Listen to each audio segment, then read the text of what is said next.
La nuit de Pâques. Poème écrit au monastère de Saint-Maurice de Clairvaux dans le Grand-Duché de Luxembourg. À travers la fenêtre sans rideau depuis longtemps, je vois une petite étoile me luire. Je ne dors pas, mais entre le samedi saint et Pâques, la nuit n'est pas faite pour dormir.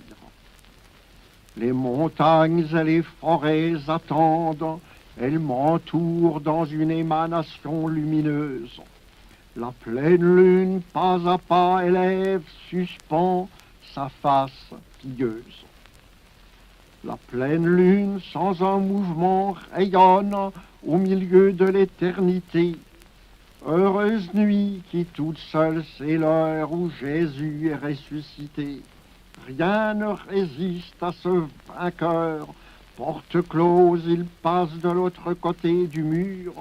C'est ainsi qu'à travers le temps, il passe sans qu'il en rompe la mesure. Nous ne savons qu'une chose arrive, que si déjà elle est arrivée, nous apprenons tout à coup que le Seigneur est ressuscité. Ce silence de tous les siècles avant moi, il n'y avait pas moyen qu'il continue. Il n'y avait pas moyen de la terre interroger que l'on dise plus longtemps, elle s'est tue. Les étoiles, ce qu'elles ont vu, l'une à l'autre en tumulte se sont mises à le raconter.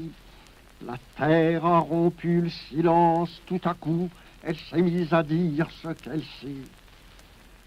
Le soleil n'est pas levé encore, il y a 1 heure encore de cette immense solitude.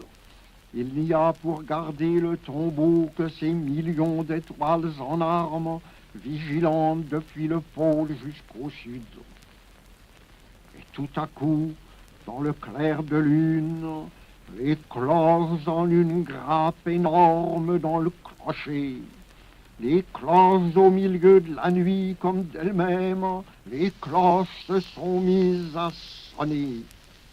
On ne comprend pas ce qu'elles disent, elles parlent toutes à la fois. Ce qui les empêche de parler, c'est l'amour, la surprise, toutes ensemble, de la joie. Ce n'est pas un faible murmure, ce n'est pas cette langue au milieu de nous-mêmes suspendue qui commence à remuer. C'est la cloche vers les 4 horizons chrétiens qui campane à toute volée. Ce n'est pas une parole humaine, c'est le triomphe, la vendange énorme de toutes les étoiles dans le ciel. C'est la terre délivrée vers Dieu coup sur coup qui pousse cet aboiement solennel. C'est l'âme à moitié déshabillée déjà qui pousse cette acclamation délirante. C'est les morts de tous les cimetières à moitié vivants qui se mêlent à ces cloches énormes et bredouillantes. C'est le chaos du monde avec le péché dans une étreinte inextricable qui sur son visage tout à coup a ressenti l'impression de ses lèvres ineffables.